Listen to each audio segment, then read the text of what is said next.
You might think Apple was always destined to succeed. That it was always the giant of innovation, wealth, and design. That the story was written from the start. But the truth is very different. Apple was born not in a corporate lab or a billion-dollar headquarters, but in a small garage in California. Two young men, Steve Jobs and Steve Wozniak, believed they could put the power of computing into people's hands. It was a dream so ambitious, so unrealistic, that few believed it could ever happen. And yet, from that tiny space, they built a machine that would change everything. The Apple I. Then the Apple II. Then the Macintosh. Apple became a symbol of rebellion, a company that challenged giants and rewrote the rules of technology. It grew fast. It grew bold. And for a while, it seemed unstoppable. But dreams don't protect you from reality. By the mid-1980s, Apple was in chaos. Internal conflicts, strategic mistakes, and fierce competition turned the once revolutionary company into a struggling business. Then, the unthinkable happened. Steve Jobs, the very man who had created Apple, was forced out of his own company. And without its visionary, Apple began to crumble. Throughout the 1990s, the company drifted without direction. Its products failed to excite customers. Its market share collapsed. Once the darling of Silicon Valley, Apple became a cautionary tale, a reminder that even the most innovative companies can fall. By 1997, Apple was just 90 days from bankruptcy. 90 days. That's how close the world's most valuable company came to disappearing forever. But fate and strategy had one more twist to deliver. The board made a desperate decision. They brought Steve Jobs back. The man they had fired returned, not as an employee, but as a savior. And this time, Jobs was different. He was wiser. More focused. And he had a new vision, not just to save Apple, but to reinvent it. His first move wasn't to launch a new product. It was to rebuild the company's soul. He simplified the product line. He cut unnecessary divisions. He brought discipline and focus. And slowly, the magic returned. Then came the products that would redefine entire industries. The iMac. The iPod. The iPhone. The iPad. Each one more revolutionary than the last. Each one transforming not just Apple, but the way we live, work, and communicate. Apple was no longer just a computer company. It became a global ecosystem, a fusion of technology, design, and human emotion. And with every launch, it didn't just sell products, it sold a vision of the future. Today, Apple is worth more than $2 trillion. It is not just a business. It is one of the most influential forces in modern history. But its story is more than a story of products or profits. It's a story of resilience. Of failure. Of comeback. Of how vision and execution, when combined, can change the world. This is not just a case study about a company. It's a blueprint for survival. A lesson in reinvention. A roadmap for building something that outlives you. And as you're about to see, every chapter of Apple's journey, from the garage, to the brink of collapse, to global dominance, holds powerful lessons for entrepreneurs, investors, and dreamers everywhere. This is the untold story of how a company changed the world. This is the story of vision, chaos, strategy, and rebirth. This is the story of Apple. And this is Trillies. Origins, the dream that started in a garage. In the early 1970s, computers were not part of everyday life. They were massive, expensive machines locked away in corporate offices, government labs, and universities. Ordinary people never touched one. Most believed they never would. But two young men in California saw something the rest of the world did not. Steve Jobs, a visionary with relentless ambition, and Steve Wozniak, a brilliant engineer who loved building things just for the joy of it. They were opposites in many ways. Jobs was the dreamer and salesman. Wozniak was the inventor and builder. But together, they shared one bold belief. Computers should not belong to corporations. They should belong to people. In 1976, working out of a small garage in Los Altos, they built their first product, the Apple I. It wasn't glamorous. It wasn't mass-produced. It was a simple, hand-built computer board, sold without a keyboard, monitor, or casing. But it was revolutionary. For the first time, ordinary people could own a personal computer. The Apple I sold modestly, but it was enough to prove one thing: there was a real demand for personal technology. Jobs and Wozniak had found their opportunity. Their next product, the Apple II, would take that opportunity and turn it into a revolution. Launched in 1977, the Apple II was colorful, user-friendly, and ready to use out of the box. It became one of the first truly successful mass-market personal computers, and it made Apple a household name. The company grew rapidly. Within just a few years, Apple went from a small garage operation to one of the fastest-growing tech companies in the world. In 1980, Apple went public. The IPO instantly turned Jobs, Wozniak, and their small team into millionaires. It was one of the largest IPOs in U.S. history at the time, and it marked Apple's arrival as a major player in the industry. But for Jobs, success was not enough. He didn't just want Apple to build computers, he wanted it to change how humans interacted with technology. That ambition led to the company's next bold leap, the Macintosh. The Macintosh was unlike anything the world had seen. It had a graphical interface, icons, a mouse, and a design that felt more human than machine. Its famous 1984 Super Bowl ad promised that Apple would save humanity from the conformity of traditional computing. It was not just a product. It was a statement. And even though the first Macintosh faced technical and commercial challenges, it changed the industry forever. It set the standard for how people would use computers in the future. Apple was no longer a small startup. It was a symbol of creativity, rebellion, and vision, a company that believed technology should empower individuals, not overwhelm them. But even at the height of its early success, cracks were forming beneath the surface: tensions inside the company, leadership conflicts, and the growing pains of rapid expansion. And those cracks would soon grow into a crisis.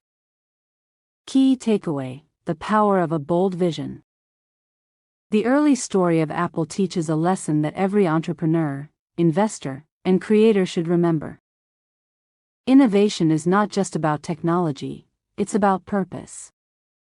Jobs and Wozniak didn't start with a business plan. They started with a belief that ordinary people deserved access to powerful tools. That belief became their advantage. In a world where others were building for corporations, they built for people. And that bold, human-centered vision turned a small garage project into a billion-dollar company. The greatest companies don't just sell products, they solve problems that matter. And that is exactly how Apple began its journey. Chaos and crisis: the fall of Apple. In the early 1980s, Apple looked unstoppable. The company had gone from a small garage startup to one of the most influential names in technology. The Apple II was a global success. The Macintosh had redefined how humans interacted with computers. Apple was young, bold, and fast, and its future seemed limitless. But behind the success, problems were quietly growing. The company was scaling quickly. New layers of management were forming. The culture was changing. And the tension between creativity and corporate reality was becoming impossible to ignore. At the center of that tension was Steve Jobs. Brilliant, visionary, and relentless, but also demanding, impatient, and often difficult to work with.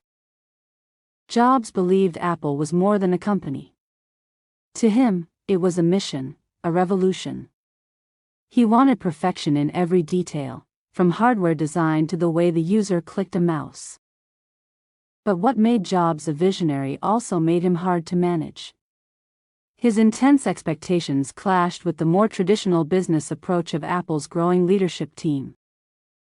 The Macintosh, though revolutionary, was not the commercial hit Jobs had hoped for.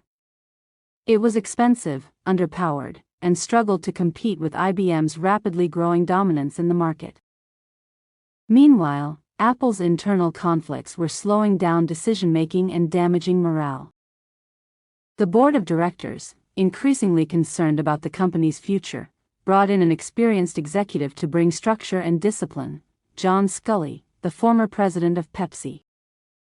Jobs had personally recruited Sculley with a now famous question. Do you want to sell sugar water for the rest of your life, or do you want to come with me and change the world? For a while, the partnership seemed to work. Sculley focused on marketing and operations. Jobs continued pushing innovation. But their visions soon collided. Sculley believed Apple needed stability and profitability. Jobs wanted risk, disruption, and revolutionary leaps forward. The company couldn't move in two directions at once, and something had to give. The breaking point came in 1985. After a series of strategic disagreements and a failed attempt by Jobs to regain control of the Macintosh division, Apple's board sided with Sculley. And just like that, Steve Jobs, the man who had built the company from nothing, was forced out of his own creation. For Apple, it was a turning point. At first, things seemed stable. Products continued to ship. Revenue kept growing. But the soul of the company had changed. Without Jobs' relentless vision, Apple slowly lost its sense of identity. Throughout the late 1980s and into the 1990s, Apple struggled to define itself. The company launched a series of products, some innovative, many unnecessary, but none captured the public's imagination. Internal divisions deepened. Leadership changed repeatedly. What was once a company known for simplicity and focus became a company known for confusion and inconsistency. Competitors like Microsoft, IBM, and later Dell surged ahead. Apple's market share fell. Its once loyal customers started leaving. The brand that had once been synonymous with creativity and innovation was becoming irrelevant. By the mid-1990s, the situation was critical. The company was burning through cash. Its product line was bloated and directionless. And its once powerful ecosystem had fragmented. At one point, Apple was developing more than a dozen different versions of essentially the same product, a clear sign it had lost its strategic focus. The company that had changed the world was now struggling to survive. And by 1997, Apple's future was hanging by a thread. It was losing hundreds of millions of dollars a year. Its stock had collapsed. And analysts openly predicted that Apple would go bankrupt within months.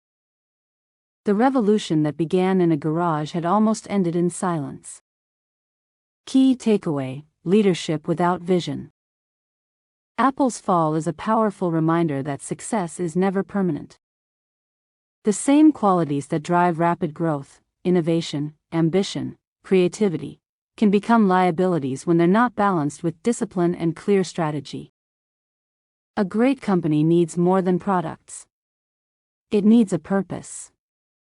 It needs alignment between vision and execution.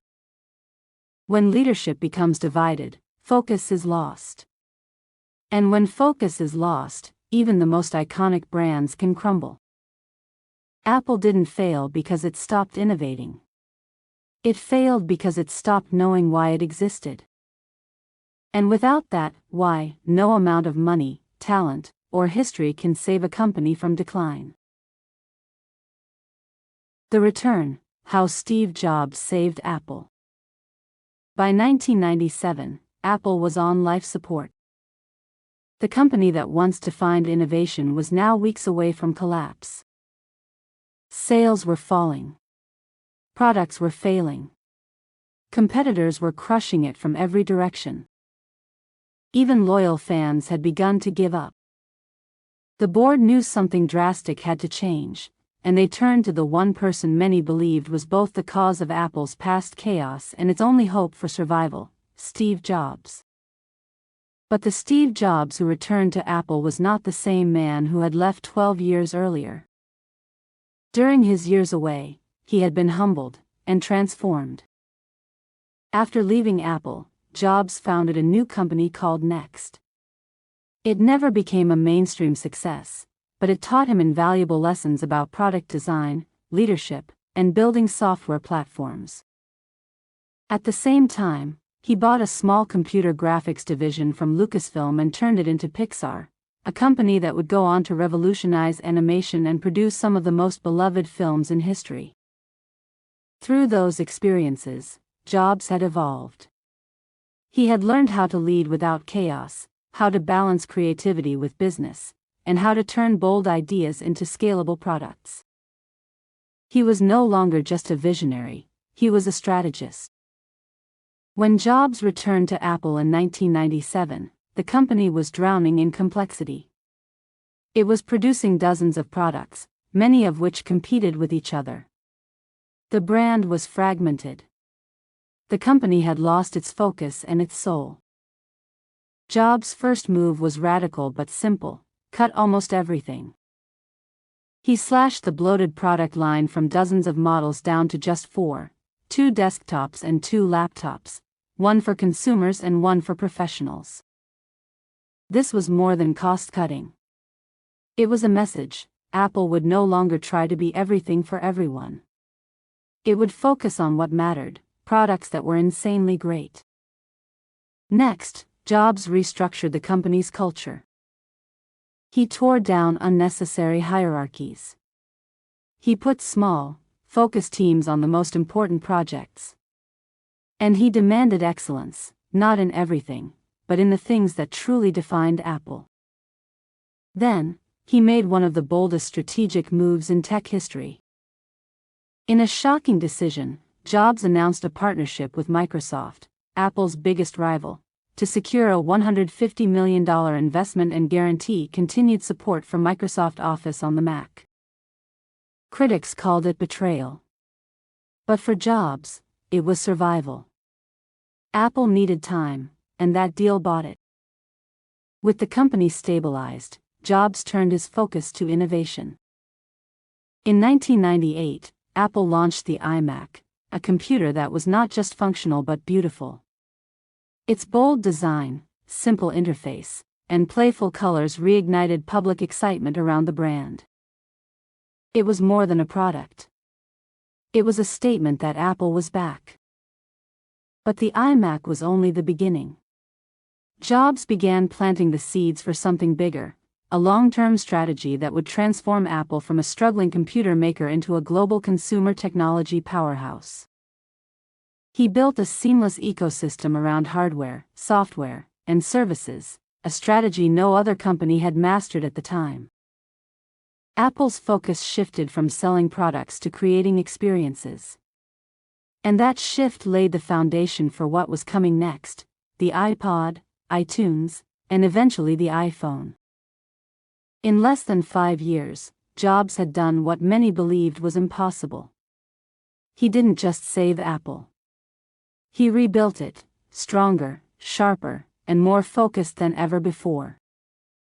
The company that was 90 days from bankruptcy became one of the most admired brands in the world. Key takeaway: the power of focus and reinvention. The story of Apple's comeback is more than a story of innovation, it's a masterclass in strategic clarity. When a company loses its way, the solution is not always to do more. Often, it's to do less, but do it far better. Jobs understood that success doesn't come from chasing every opportunity. It comes from focusing relentlessly on the few that truly matter. He also understood that reinvention is not a one-time event, it's a continuous process. Even the greatest companies must evolve, rethink, and rebuild to survive.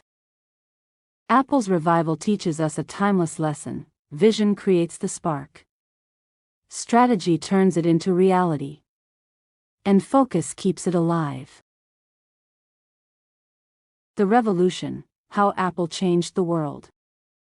By the early 2000s, Apple was no longer fighting for survival. The company had focus. It had vision. And, most importantly, it had momentum. But Steve Jobs knew that saving Apple was only the beginning. His mission was never just to build a profitable company, it was to reshape the future of technology itself. The iMac's success had rebuilt trust in the brand. But Jobs understood something deeper: hardware alone would never secure Apple's future. The real power was in building an ecosystem, a seamless combination of hardware, software, and services that would lock customers in and make every new product more valuable than the last. And that ecosystem began with music. In 2001, Apple launched the iPod, a small, simple device that could hold 1,000 songs in your pocket. It wasn't the first digital music player on the market, but it was the first to truly work. It was beautifully designed, easy to use, and integrated perfectly with Apple's software. Within months, it changed how people listened to music, and within years, it dominated the industry. But the iPod was more than a music player. It was a gateway. It brought millions of new customers into Apple's world, and it was the first step in a strategy that would define the company for decades: build hardware that people love, then connect it with software and services they can't live without. That strategy took another leap forward with the launch of iTunes.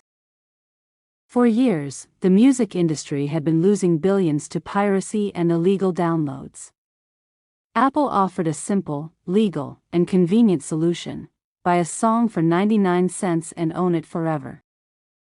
It was a revolutionary idea at the time, and it transformed not just Apple, but the entire music business. By owning both the device and the platform, Apple controlled the entire user experience, and that control would become its greatest advantage. But Steve Jobs wasn't done. In 2007, on a stage in San Francisco, he stood before an audience and spoke words that would echo through history.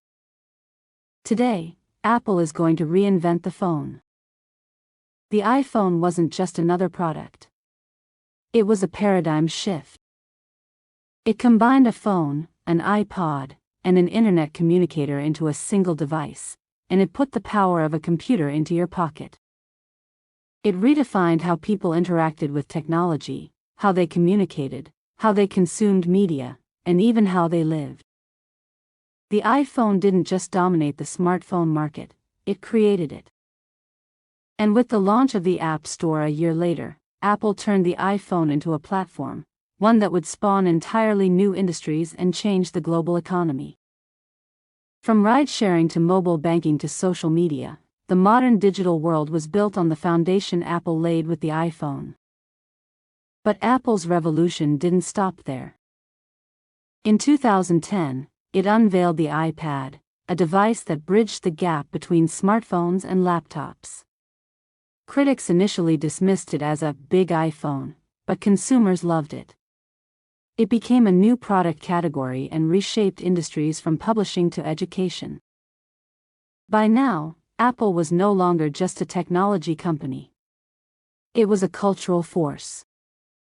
Its products weren't just tools, they were status symbols, fashion accessories, and extensions of identity. People lined up overnight for the latest iPhone. Entire businesses were built around its platforms. Apple stores became landmarks. The company's events were treated like global holidays. What made Apple so powerful wasn't just its innovation, it was the way everything worked together. The hardware, the software, the ecosystem. Each product made the others more valuable. Each launch strengthened the brand. Each decision deepened the bond with its users. Apple had done more than build devices. It had changed how humans interacted with technology, and, in many ways, with each other. Key takeaway: the power of ecosystems and timing. Apple's revolution was not just about invention, it was about execution, timing, and integration. It understood that a single great product can change a company, but a connected ecosystem can change the world. The iPod succeeded because it solved a problem people didn't know they had. The iPhone transformed society because it arrived exactly when the world was ready for mobile computing. And the ecosystem Apple built ensured that once customers entered its world, they rarely left. For entrepreneurs, investors, and creators, the lesson is clear. True disruption doesn't come from building one product. It comes from building a system, one that solves problems, anticipates needs, and becomes impossible to live without. Legacy and lessons: what Apple teaches us about building the future. Apple's story is often told as a story about technology, about gadgets, about devices that changed industries and reshaped our daily lives. But the deeper truth is this: Apple's legacy is not the iPhone, the Mac, or the iPad. Its legacy is the philosophy behind them, a way of thinking about the world, about innovation, and about human potential. At the heart of Apple's success is a relentless belief in simplicity. Steve Jobs once said, "Simple can be harder than complex." You have to work hard to get your thinking clean to make it simple. That idea runs through everything Apple has ever built. In a world that often confuses more features with more value, Apple has always focused on less but better. Every product, every design, every decision begins with a single question: how can we make this simpler for the person who uses it? But simplicity is not just a design principle. It's a philosophy of life. It's about stripping away what's unnecessary so that what truly matters can shine. It's about focusing your time, your energy, and your creativity on the few things that make the biggest difference. Another timeless lesson from Apple is the power of emotion. Technology is often seen as cold and mechanical. But Apple understood that people don't just buy products, they buy feelings. They buy the excitement of unboxing a device. They buy the confidence of knowing it will just work. They buy the sense of identity that comes from being part of something bigger than themselves. This emotional connection is why Apple has one of the most loyal customer bases in the world. It's why people line up overnight for new launches. And it's why the brand inspires devotion that goes far beyond logic or specs. Apple also teaches us that vision matters more than plans. Plans are limited by what we know today. Vision is guided by what we believe is possible tomorrow. Jobs and his team were never just reacting to the market, they were shaping it. They didn't ask customers what they wanted, they imagined what customers would want before customers knew it themselves. And yet, even the strongest vision means nothing without the courage to act on it. Apple repeatedly took risks that looked foolish at the time, removing the floppy drive, killing the headphone jack, launching products that no one asked for. But again and again, those decisions changed the direction of entire industries. The lesson is clear: real leadership means being willing to be misunderstood in the present, to build what the future will need. Finally, Apple's story is a reminder that reinvention is not a choice, it's a necessity. From the Apple I to the iPhone, from Steve Jobs to Tim Cook, from computers to services, Apple has reinvented itself again and again. It never allowed its past successes to define its future. It never became too attached to what it had built to imagine something better. And that willingness to evolve, to let go, to start again, to think differently, is the reason it continues to lead. Key takeaway: build more than products. Apple's greatest lesson is not about technology. It's about purpose. Great companies don't just build products. They build experiences. They build emotions. They build ideas that shape how people live, think, and dream. The goal is not to dominate a market. The goal is to improve the human experience. The goal is not to predict the future. The goal is to create it. And in the end, that's the real power of Apple's legacy. It shows us that business, at its best, is not about profit, it's about possibility. And that the future belongs not to those who follow trends, but to those who dare to define them. The story beyond the company. Apple's story began in a small California garage, not with vast resources, not with global ambition, but with a simple idea: that technology should serve people, not the other way around. It is a story of vision and obsession, of risk and resilience, of failure, reinvention, and relentless pursuit of what's possible. It's a story of how two young dreamers built a machine that changed the world. Of how that dream grew too fast, stumbled, and nearly died. And of how one man returned to rebuild it, not by repeating the past, but by reimagining the future. Apple's journey is not just about devices or profits. It's about the timeless truth that greatness is never a straight line. It's forged in struggle. It's shaped by mistakes. It's built by people who refuse to give up, even when the world counts them out. From the first personal computer to the smartphone revolution, from music to entertainment to design, Apple didn't just create products, it transformed entire industries and redefined how humans interact with technology. But perhaps its greatest legacy is not what it built, but how it built it. Through clarity of vision. Through courage to take risks. Through an unshakable belief that the future is something we create, not something we wait for. And as we stand here today, decades later, the company born in that small garage continues to shape the way we live, communicate, and dream. Apple's story isn't over, it's still being written. And in many ways, so is yours. Because this documentary isn't just about a company. It's about possibility. It's about what happens when you refuse to accept limits. When you focus on solving real problems. When you choose to think differently, not just once, but always. Building your future. If this story made you think deeper, about innovation, leadership, and what's truly possible, then you're ready for more than surface-level advice. At Trillies, we go beyond headlines and numbers. We explore the stories, the systems, and the strategies that shape our world, and how you can use them to shape your own future. So, if you're ready to grow, not just richer, but wiser. If you're ready to question what you've been told and design a life on your terms. If you believe the next great story isn't written yet, and maybe, just maybe, you're the one meant to write it, then subscribe and be part of this journey. Because in the end, success isn't about how many products you own. It's about how many possibilities you create. And the story of Apple proves one timeless truth: the power to build the future is already in your hands. This is more than a documentary.